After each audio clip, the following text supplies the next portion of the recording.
Welcome to the Learning Pines YouTube. We hope this video helps. You start by validating hardware.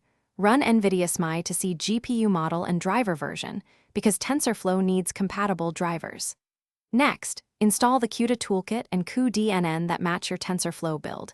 Mismatches cause silent failures. Once done, make a clean Python virtual environment and pip install Tensorflow. This isolates dependencies. Make sure pip picks a GPU-enabled wheel if you want GPU acceleration. If you follow these steps, you'll avoid common version conflicts early and proceed to configure Tensorflow. Now configure Tensorflow to use the device. In Python, import Tensorflow as TF and call TF. Config. List physical devices, GPU to verify detection.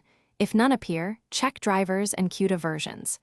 Then enable memory growth or set a memory limit so Tensorflow doesn't pre-allocate all GPU RAM because this prevents out-of-memory clashes with other processes. For multi-GPU, ensure NCCL is installed and test collective ops.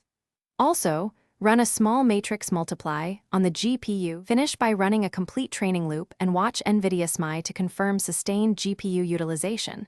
Low usage often points to data pipeline or batching issues. If operations run on CPU, enable device placement logging and inspect TF. Debugging. Set log device placement true to see where Tensor's live. Make sure input pipelines use TF, data for performance. And one key troubleshooting tip: when things go wrong, double-check and, if necessary, reinstall matching NVIDIA drivers, CUDA, and cuDNN.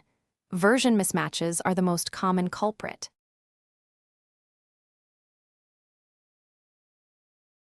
Thanks for watching. Consider subscribing if we helped you.